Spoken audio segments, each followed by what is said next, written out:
Assalamualaikum warahmatullahi wabarakatuh. Saya Dr. Hanif Al-Qadri.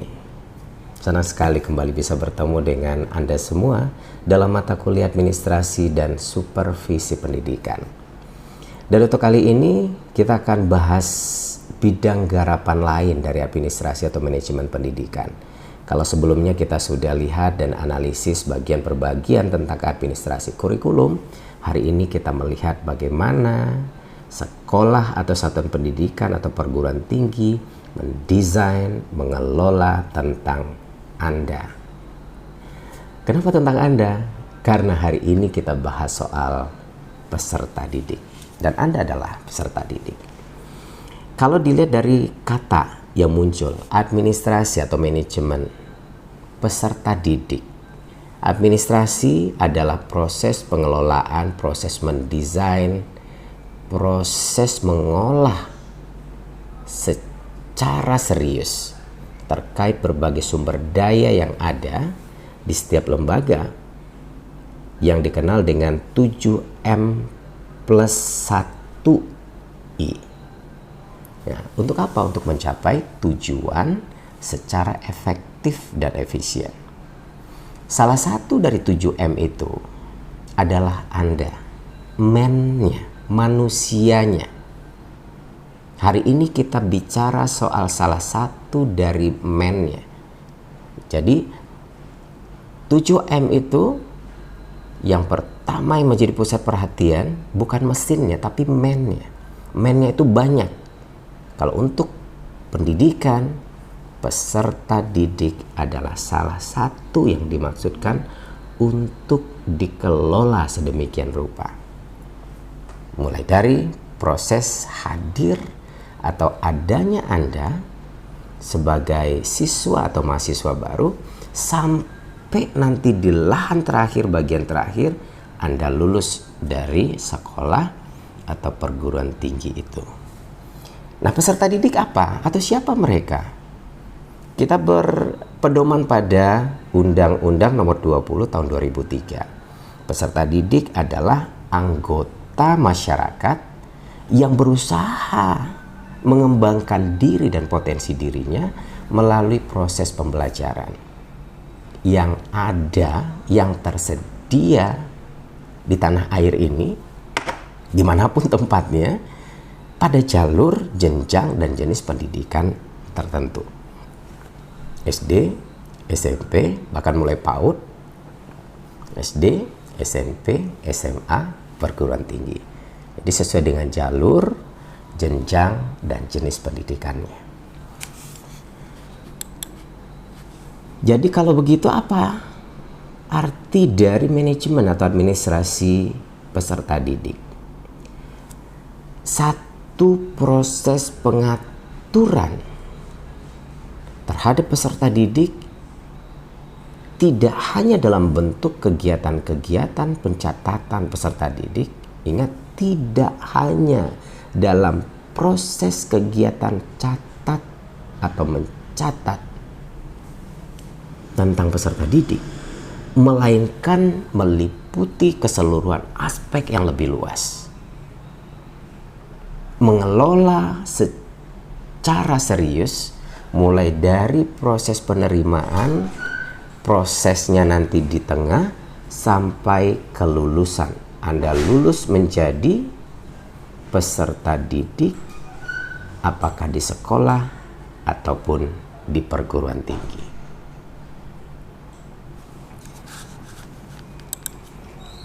Peserta didik itu adalah seseorang, dalam bahasa yang lain, yang terdaftar dalam jalur, jenjang, dan jenis lembaga pendidikan tertentu, yang selalu ingin mengembangkan potensi dirinya baik pada aspek akademik maupun non-akademik melalui pembelajaran yang diselenggarakan oleh sebuah sekolah atau perguruan tinggi.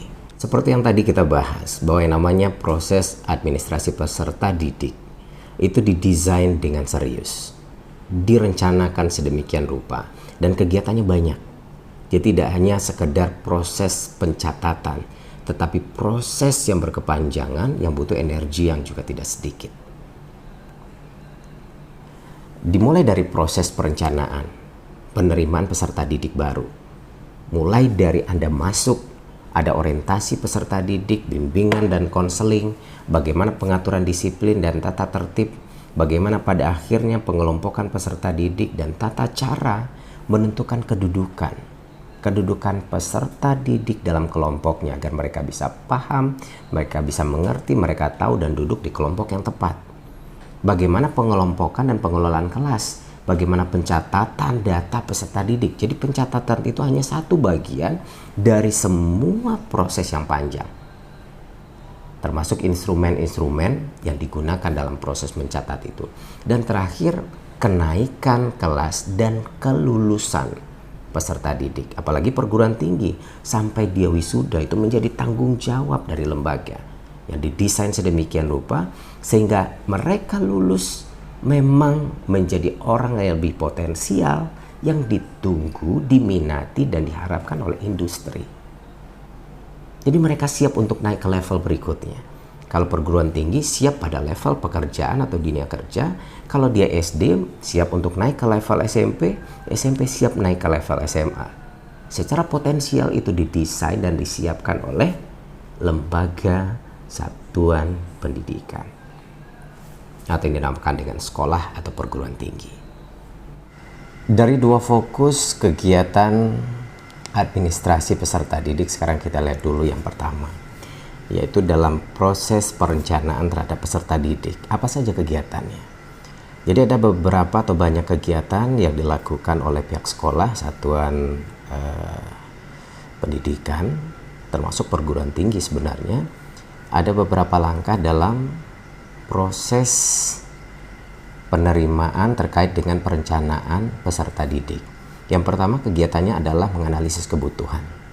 Jadi proses penerimaan itu jumlah tidak serta-merta ditentukan begitu saja demi memperbanyak jumlah siswa atau jumlah mahasiswa, atau ada alasan-alasan dalam tanda kutip untuk kebutuhan lembaga. Tidak seperti itu, tapi ada analisis krusial, ada analisis yang rasional yang ditetapkan, yang didesain oleh pihak lembaga satuan pendidikan, yaitu analisis kebutuhan peserta didik tentang penetapan peserta didik atau jumlah peserta didik yang dibutuhkan oleh lembaga pendidikan. Maksudnya adalah ada hitungan matematis.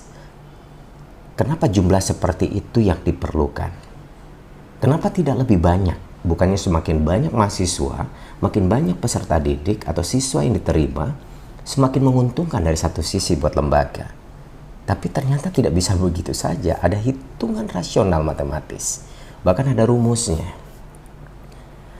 Maksudnya adalah supaya semua siswa atau peserta didik atau mahasiswa yang diterima mendapatkan layanan yang sama, yang masuk akal. Karena kemampuan penerimaan lembaga kalau di perguruan tinggi adalah kapasitas kesiapan sarana prasarana, kapasitas kemampuan perbandingan jumlah dosen di kampus dengan jumlah mahasiswa yang akan diterima. Jangan sampai kelebihannya itu membuat rasio perbandingan dosen dan mahasiswa menjadi jauh, sehingga memberikan efek pada proses perkuliahan. Atau justru jumlah sarana prasarana yang harusnya dengan kapasitas jumlah tertentu ternyata diterima dalam level yang lebih banyak, dalam jumlah yang lebih banyak dari kesiapan sarana atau prasarana pembelajaran, sehingga ada mahasiswa-mahasiswa tertentu yang ternyata tidak mendapatkan layanan yang seharusnya. Begitu juga dengan sekolah. Kalau memang kelas kemampuannya, kapasitasnya adalah sekian, maka hitungannya adalah sesuai dengan kelas. Nah, setiap kelas hitungannya kadang-kadang tidak sama. Nah, rumus yang sampai saat ini masih bisa dijadikan hitungan matematis dari salah satu sisi dari analisis kebutuhan ini adalah jumlah kursi dikali muatan kursi. Jadi jumlah kursinya berapa di satu kelas? Ada jumlah kursi yang memang sarana kita tersedia cuma 20. Nah, dikali muatan kursi. Nah, jumlah kursi ini tentu dilihat juga ruang kelasnya seberapa besar. Jangan sampai kelas yang kecil tapi kapasitas kursi dibuat banyak, sehingga kuliah menjadi dempetan, panas. Dan otomatis ini akan memberikan pengaruh kepada proses pembelajaran nanti. Jadi jumlah kursi dikali muatan kursi. Karena ada muatan kursi yang memang cuma satu orang satu kursi. Tapi ada kursi yang panjang, yang kapasitasnya 2. Bisa 3 orang. Di luar negeri malah kalau untuk pertemuan atau perkuliahan kuliah umum namanya, satu kursi itu bisa sampai 5 dan 10 orang. Makanya jumlah kursi kali muatan kursi ditambah. Nah, ini yang sering kali terlupakan. Siswa, kalau di sekolah siswa yang tinggal kelas, mereka harus dihitung. Jangan sampai ada jumlah kursi dikali muatan kursi selesai. Mereka yang tinggal kelas gimana? Begitu juga dengan di kampus, mereka yang kemungkinan presentasi untuk mengulang berapa banyak. Nah, itu hitungan rasional berdasarkan dari jumlah, selain memang pertimbangan-pertimbangan yang lainnya. Langkah kedua dari perencanaan peserta didik adalah proses rekrutmen. Dan ini pasti ada maksud bahwa setiap lembaga, satuan tingkat pendidikan, atau sekolah termasuk perguruan tinggi memiliki standar dan dasar berpikir yang berbeda untuk menerima calon mahasiswa atau calon peserta didiknya. Apa itu rekrutmen? Pada hakikatnya itu merupakan proses pencarian, proses untuk menemukan, menentukan, termasuk menarik calon-calon peserta didik baru yang mampu menjadi peserta didik dengan standar yang sudah ditetapkan oleh lembaga, oleh perguruan tinggi atau sekolah tersebut, yang membuka peluang kepada calon peserta didik untuk direkrut. Nah, secara menyeluruh, apakah itu kita menyebutnya manajemen peserta didik atau administrasi peserta didik, itu diawali oleh proses rekrutmen, dan ini merupakan langkah awal. Artinya apa? Keberhasilan atau kegagalan proses awal ini sangat mempengaruhi proses administrasi peserta didik secara keseluruhan. Jadi segala proses mulai dari penerimaan sampai nanti proses kegiatan pembelajaran berlangsung dan proses mereka lulus nanti sangat ditentukan keberhasilan dalam rekrutmen ini. Makanya perlu didesain dan direncanakan sedemikian rupa. Apa tujuannya? Tujuan kegiatan rekrutmen peserta didik ini untuk mendapatkan peserta didik yang memiliki karakteristik, yang memiliki kemampuan yang sesuai dengan standar kemampuan sekolah, dalam rangka membina sekaligus mengembangkan peserta didik nantinya. Karena kalau tidak sesuai dengan standar, tidak sesuai dengan harapan itu, ada kondisi-kondisi tertentu yang membuat kegiatan proses pembelajaran menjadi terganggu. Maka setiap sekolah punya kapasitas dan standar yang berbeda. Nah, tujuan khusus dari rekrutmen ini sebenarnya juga banyak.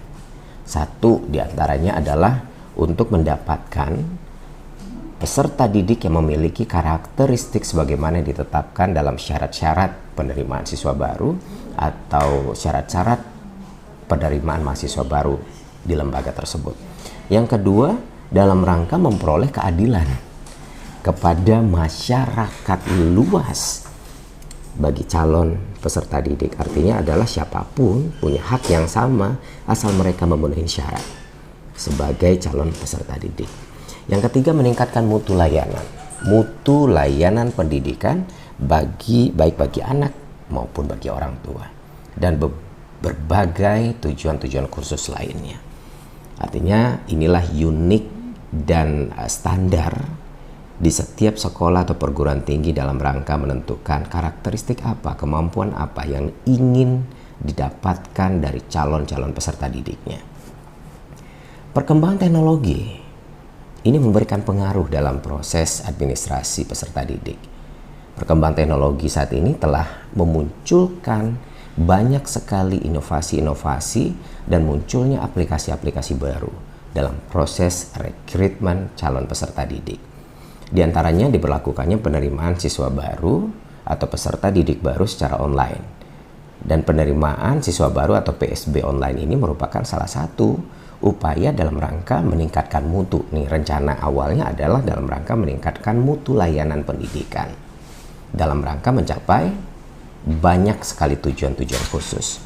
Yang jelas untuk menciptakan sistem penerimaan baru yang lebih terintegrasi, lebih berkeadilan, dan akurat juga transparan. Tapi wallahu alam dalam proses prakteknya ada beberapa tahapan dalam proses rekrutmen ini yang mesti diperhatikan oleh setiap sekolah, apalagi perguruan tinggi. Artinya semakin tinggi level sebuah pendidikan, semakin rumit sebenarnya untuk menentukan bagaimana tahapan demi tahapan yang harus dilalui. Rekrutmen peserta didik ini memiliki sejumlah tahapan yang sebenarnya mesti dan seharusnya diikuti sesuai dengan SOP dalam rangka memastikan proses itu berlangsung sebagaimana mestinya. Tahapan ini ditujukan untuk mendapatkan calon-calon peserta didik atau calon-calon mahasiswa yang memenuhi persyaratan yang sudah ditetapkan oleh perguruan tinggi ataupun sekolah. Nah, tahapannya apa saja? Mulai dari pembentukan tim. Pembentukan tim penerimaan siswa baru. Apalagi kalau sudah menggunakan aplikasi dan teknologi yang serba online. Mau ya difikirkan, jangan lagi berasumsi bahwa ini adalah persoalan senioritas, persoalan politis, kedekatan, tidak. Tapi siapa yang mumpuni, siapa yang memenuhi syarat untuk masuk dalam tim ini, mereka lah yang harus dijadikan orang-orang yang ada di porsi itu. Apalagi nanti dalam tahap seleksi dan wawancara. Kalau ingin mendapatkan kualitas, maka yang duduk di situ adalah para pewawancara yang memang ahli di bidangnya. Jangan sekali-sekali menetapkan sesuatu di luar kendali, di luar kemampuan apa yang seharusnya mereka miliki. Ingat, dalam agama kita pun diingatkan, ketika segala sesuatu diserahkan kepada yang bukan ahlinya, maka tunggulah kehancurannya. Maka banyak yang sekarang terjadi, ingin memikirkan kualitas. Kenapa yang terjadi sekarang mendapatkan peserta didik dalam tanda kutip jauh dari ekspektasi yang diinginkan. Jangan salahkan mereka yang diterima, tapi salahkan proses dan penentuan orang-orang yang menyeleksi dan proses rekrutmen tadi. Berarti kesalahan di kita, di lembaga. Nah, yang kedua tahapannya adalah penyusunan prosedur dan berbagai persyaratan yang harus dipenuhi oleh calon peserta didik. Yang ketiga, seperti biasa ya sama, pengumuman atau sosialisasi sejumlah persyaratan dan mekanisme yang harus ditempuh oleh calon peserta didik, dan informasinya harus sangat jelas dengan menggunakan bahasa-bahasa yang lebih sederhana yang dipahami oleh siapapun yang membacanya. Artinya tidak hanya berasumsi bahwa ini akan dibaca oleh mereka-mereka yang ada di daerah perkotaan, tetapi bagi mereka yang ada di pelosok pun dengan kemampuan pendidikan orang tua yang barangkali terbatas harus bisa mendapatkan makna yang sama. Nah, jadi ini ada kaitannya dengan penelaahan dan analisis penggunaan bahasa sederhana dalam konsep efektivitas komunikasi. Meskipun bentuknya adalah pengumuman yang dipublish lewat leaflet, tapi informasi itu jangan menimbulkan multi makna. Ya. Apa yang berikutnya masih diperhatikan dalam tahapan penerimaan, dalam tahapan rekrutmen tadi? Proses penerimaan berkas. Jadi setelah pengumuman, setelah sosialisasi berbagai persyaratan, dilanjutkan dengan proses penerimaan berkas secara administratif. Apakah dari anak, dari orang tua yang mewakili kepada tim penerimaan calon siswa atau mahasiswa baru. Baru kemudian diikuti dengan verifikasi berkas dan rapat tim untuk penentuan perankingan dari sekian banyak calon peserta, siapa yang masuk dalam kategori yang diinginkan. Ya, itu melalui rapat tim. Ingat, rapat tim harus, nanti kita akan lihat prinsip-prinsip dari penerimaan peserta didik dalam administrasi peserta didik. Ada prinsip berkeadilan namanya, ada prinsip kualitas. Dan benar-benar asumsi kita yaitu kalau ingin mendapatkan sesuatu dengan kualifikasi yang diinginkan, maka pemikiran kita adalah garis atau benang merahnya adalah kualitas. Jangan karena unsur kedekatan, unsur satu kampung, unsur kenal, atau unsur politis. I don't know. Jadi kalau kita review kembali tahapan rekrutmen peserta didik itu, ada beberapa langkah, beberapa tahapan yang mesti diikutin atau didesain oleh sekolah ataupun perguruan tinggi. Mulai dari pembentukan tim penerimaan peserta didik yang baru, kemudian melakukan penyusunan prosedur dan berbagai persyaratan yang harus dipenuhi oleh calon peserta didik, kemudian melakukan pengumuman atau jadwal sosialisasi sejumlah persyaratan dan mekanisme yang harus ditempuh oleh calon peserta didik dalam proses nantinya untuk seleksi dan juga rekrutmen, apakah itu untuk orang tua ataupun untuk peserta didiknya langsung. Dan selanjutnya adalah proses penerimaan. Proses penerimaan berkas, khusus berkas atau administratif dari anak atau orang tua atau yang mewakili kepada tim penerimaan calon peserta didik yang baru. Lakukan rapat tim panitia untuk menentukan siapa-siapa saja yang diterima atau masuk dalam urutan-urutan dari sekian banyak yang mengirimkan lamarannya, namanya juga rekrutmen untuk menjadi calon peserta didik, diurut sesuai dengan kapasitas dan kelengkapan administratif, khususnya adalah persyaratan atau standar yang ditetapkan. Kalau persoalan kualitas yang ingin kita kejar, maka standar kualitas yang kita maksudkan itu menjadi skala priority. Ya, ini yang kadang-kadang seringkali diabaikan atau merusak sistem dalam proses rekrutmen oleh oknum-oknum tertentu. Apakah karena persoalan kedekatan emosional atau hubungan tertentu atau dari pejabat mana yang mudah-mudahan ini semakin lama semakin berkurang. Kalau ingin memperbaiki kualitas pendidikan, persoalan-persoalan yang seperti ini harus mulai diabaikan, kapan perlu dihilangkan. Sehingga benar-benar fokus kita adalah kualitas. Kemudian tahapan berikutnya adalah pengumuman hasil penerimaan siswa baru. Jadi diumumkan siapa kira-kira yang memenuhi syarat, siapa yang diterima, baru kemudian penentuan penempatan dari peserta didik pada kelas-kelas yang sudah disepakati dan akhirnya anak mengikuti yang namanya mendapatkan jadwal orientasi peserta didik baru. Nah, ada beberapa pertimbangan khusus untuk Anda yang barangkali masuk dalam tim panitia penerimaan peserta didik yang baru terkait dengan prinsip-prinsip rekrutmen. Dalam rekrutmen peserta didik itu merupakan satu hal atau kebenaran yang dianggap penting untuk pelaksanaan proses langkah demi langkah. Makanya prinsip ini menjadi sesuatu yang amat krusial untuk dijadikan sebagai dasar berpijak atau melaksanakan tugas. Prinsip itu diantaranya adalah harus objektif, berarti yang dinilai itu betul-betul administratif, kelengkapan, dan pemenuhan syarat. Jadi bukan orangnya, bukan kampungnya, bukan orang tuanya, tapi objektif menilai sesuai dengan standar dan syarat yang ditetapkan. Yang kedua, transparan. Tingkat transparansinya harus jelas. Kenapa ini dipilih? Ini aturannya. Kenapa mereka yang ditetapkan? Ini kesesuaiannya.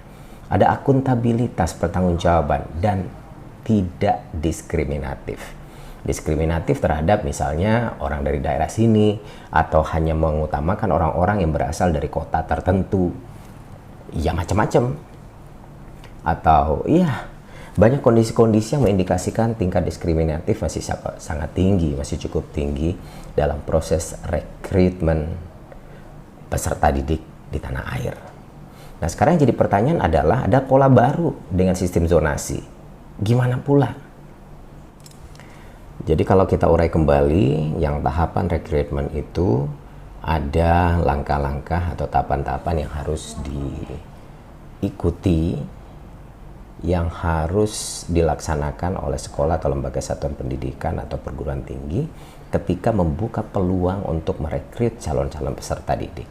Mulai dari pembentukan tim, harusnya kualifikasinya sudah sangat jelas siapa mereka-mereka yang harusnya terlibat dan masuk dalam tim ini.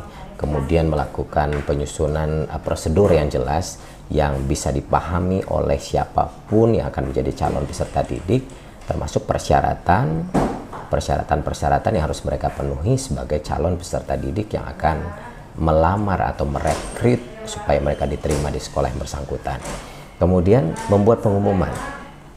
Tahapan berikutnya adalah membuat pengumuman atau sosialisasi sejumlah persyaratan dan juga mekanisme yang harus ditempuh oleh anak atau calon peserta didik dan orang tua dalam proses seleksi nanti. Tahapan berikutnya adalah proses penerimaan. Proses penerimaan berkas secara administratif dari anak atau orang tua atau yang mewakili kepada tim panitia penerimaan rekrutmen siswa atau peserta didik baru. Melakukan berikutnya adalah verifikasi berkas oleh tim, melakukan rapat tim panitia penerimaan peserta didik dengan berasumsi tetap stabil, berorientasi pada syarat yang sudah ditetapkan, jadi bukan pada unsur kedekatan, bukan lagi mempertimbangkan ini anak siapa, tapi benar-benar siapa yang layak untuk apa, syarat apa yang sudah terpenuhi. Sehingga sudah didesain, sudah dibuat berdasarkan mereka yang sudah daftar, yang sudah masuk itu diurut. Ini daftar urutan yang memenuhi persyaratan. Apakah itu mimpi? Saya nggak tahu. Tapi yang jelas di setiap perjalanan tahapan-tahapan itu selalu ada oknum-oknum tertentu yang merusak sistem yang sudah dibuat sedemikian rupa, sehingga unsur kedekatan, unsur politis, anak siapa itu menggugurkan kemungkinan bagi peserta didik yang seharusnya memenuhi syarat untuk bisa diterima di sekolah tersebut. Oke, lanjut. Mudah-mudahan ini tidak berkembang terus di tanah air, apalagi di lokasi kita masing-masing. Ya, kita lihat kelebihan dan kekurangan zonasi. Kelebihan zonasi itu apa? Satu, jelas. Mudah-mudahan kalau dari sisi lebihnya kita lihat dia memberikan akses dan keadilan terhadap pendidikan bagi semua lapisan masyarakat yang ada di Indonesia. Artinya siapapun yang berada di sekitar lokasi yang masuk di wilayah zona, mereka bisa mendapatkan kesempatan layanan untuk bersekolah, untuk mendapatkan pendidikan di sekolah manapun, termasuk sekolah yang berkualitas, asal di satu zona atas dasar wilayah zonasi. Jadi yang dulu tidak punya hasrat atau takut atau tidak punya kesempatan mendapatkan kesempatan belajar di sekolah favorit, kalau sekarang nggak ada masalah, mau setinggi apapun kemampuan sekolah itu dianggap sebagai sekolah favorit yang dulu sulit untuk dicapai. Sekarang asal Anda ada di satu wilayah zona yang ditetapkan, Anda bisa bersekolah di sana. Tapi efeknya pasti juga buruk buat sekolah kadang-kadang. Yang dulu ritme kinerjanya tinggi, sekarang karena semua standarnya turun, siapapun bisa masuk di wilayah yang sama, kinerjanya bisa jadi berkurang sekolah yang dimaksud. Nah, yang kedua, kelebihannya adalah mempercepat pemerataan. Pemerataan apa? Katanya pemerataan kualitas pendidikan di Indonesia. Tapi saya tidak bisa jamin prakteknya akan seperti itu atau tidak. Dan yang ketiga, ini memberikan kesempatan bagi masyarakat-masyarakat lapisan bawah yang kita anggap selama ini sulit mendapatkan kesempatan di sekolah-sekolah hebat dan mahal atau dengan kualitas wahid. Tapi sekarang asal di zonasi yang sama, kesempatan itu pemerataannya menjadi diberikan untuk siapapun asal di satu wilayah. Nah, kekurangannya apa? Jalur zonasi banyak, seakan-akan kekurangannya jauh lebih banyak daripada kelebihannya. Tapi prakteknya nanti Anda yang akan bisa lihat, Anda bisa teliti, bahkan sistem zonasi ini bisa dijadikan sebagai dasar Anda untuk melakukan penelitian lebih lanjut. Mudah-mudahan ini memberikan manfaat untuk Anda dan kita semua. Apa saja kekurangan dari jalur zonasi ini? Tetap adanya sekolah yang ramai pendaftar dan sepi pendaftar. Ya, sekolah yang jauh dari konsentrasi pemukiman misalnya, warga otomatis menjadi sepi peminat. Sementara itu di sisi lain ada sekolah yang malah berkelebihan peminat. Nah, membagi itu sulit ternyata dalam prakteknya. Yang kedua, muncul kecurangan lain. Jalur zonasi yang diharapkan menekan tingkat praktek jual beli kursi dalam tanda kutip ternyata menciptakan kecurangan yang berbeda karena tidak mengukur dengan jelas alasan pindah siswa misalnya dari satu wilayah atau satu daerah ke daerah lain, sehingga secara matematis kecurangan yang muncul seperti kasus Federasi Serikat Guru Indonesia yang ditemukan oleh mereka, di mana seorang siswa asal Cibinong menumpang nama di kartu keluarga milik saudaranya di wilayah Keramat Jati, Jakarta Timur. Demi apa? Demi melanjutkan. Jadi ada kecurangan di tengah masyarakat, ada kecurangan juga dimanfaatkan oleh oknum-oknum yang ada di sekolah. Ya wallahu alam. Tapi itulah, sekuat apapun sistem yang dibangun, ketika SDM-nya yang bermasalah ya kadang-kadang sulit juga. Mudah-mudahan pembelajaran dalam mata kuliah administrasi dan supervisi pendidikan ini khusus terkait dengan administrasi peserta didik bisa memberikan warna dan analisis berpikir yang lebih baik kepada Anda ketika suatu saat apakah Anda jadi pendidik, jadi guru, jadi kepala sekolah, atau jadi orang tua sekalipun, ada kondisi-kondisi di mana Anda bisa memikirkan itu layak tidak layak, baik buruknya ketika proses itu Anda lakukan. Dan yang terakhir barangkali juga menjadi satu titik kekurangan adalah menurunnya motivasi belajar siswa dan kinerja guru. Khusus untuk mereka yang berada di wilayah atau sekolah-sekolah yang dulunya favorit, sekarang siapapun bisa menjadi siswa atau peserta didik di sana. Jadi yang dulunya tinggi, sekarang mengikuti pola yang ada. Teman-teman mahasiswa semuanya, kita sampai di bagian terakhir dalam perkuliahan administrasi dan supervisi pendidikan khusus untuk materi administrasi peserta didik. Yang pertama adalah yang sudah kita bahas terkait dengan perencanaan yang melalui atau melewati berbagai tahapan, mulai dari proses penerimaan atau pembentukan tim sampai proses pembelajaran terjadi. Nah, sekarang yang kedua adalah fokus kajiannya terkait dengan pembinaan peserta didik. Artinya ketika mereka sudah diterima, dinyatakan diterima, dibagi dalam kelas dalam bentuk penempatan siapa ada di kelas berapa, dia di kelas mana. Nah, berikutnya yang harus disiapkan oleh sekolah atau lembaga tingkat satuan pendidikan adalah membina peserta didik dalam tahap panjang proses pembelajaran. Nah, langkah ini meliputi berbagai bentuk pemberian layanan khusus yang menunjang administrasi peserta didik. Apa saja bentuk layanan yang dibutuhkan dalam rangka dalam bentuk membina peserta didik dalam proses kegiatan pembelajaran yang mereka selama berada di lembaga atau di sekolah tempat kita bertugas. Yang pertama, layanan bimbingan dan konseling.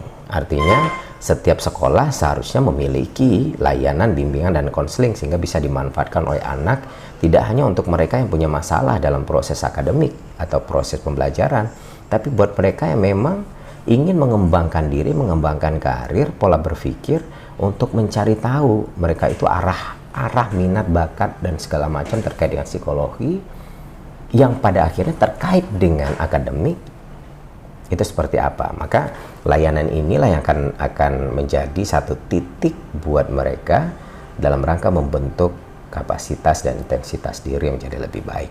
Yang kedua, layanan perpustakaan. Sayang sekali sebenarnya perpustakaan sekolah hampir, bukan berarti tidak terkelola, tapi hampir banyak sekolah yang tidak mengelola secara baik layanan perpustakaan sehingga sulit dimanfaatkan oleh siswa. Apakah kelayakan buku, apalagi sekarang dalam konteks IT yang sudah semakin berkembang, sehingga bukan buku-buku lagi tapi jurnal, artikel dan segala sumber pembelajaran yang secara online bisa dimanfaatkan dan dibaca oleh peserta didik. Nah, itu didesain. Adakah pustakawan di sekolah? Adakah ruangan yang mumpuni, yang cukup baik? Adakah ruangan yang membuat anak merasa nyaman berada ketika memanfaatkan layanan perpustakaan? Nah, itu menjadi tanda kutip, menjadi PR terbesar bagi sekolah. Kemudian layanan kantin. Kantin tidak hanya sekedar menjual makanan, tetapi adalah satu bentuk layanan khusus yang diberikan kepada siswa yang menopang proses pembelajaran meskipun tidak langsung. Artinya apa? Tingkat kesehatan, jaminan kebersihan harusnya dikelola sedemikian rupa oleh sekolah dalam bentuk kerjasama dengan masyarakat setempat.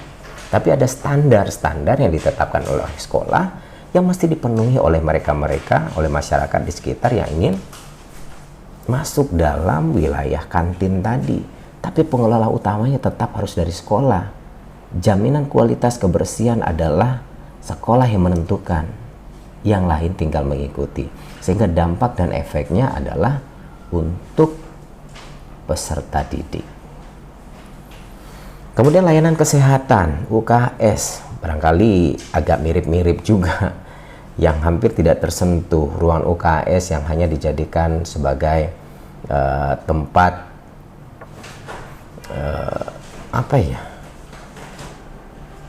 yang dibiarkan berdebu, tidak ada tenaga kesehatan, obatnya kadang-kadang sudah kadaluarsa. Ini harus dikelola oleh sekolah, apakah guru, apakah siswa yang bekerja sama dengan tim kesehatan masyarakat yang ada di sekitar. Harusnya itu, sehingga memberikan dampak dan manfaat untuk sekolah.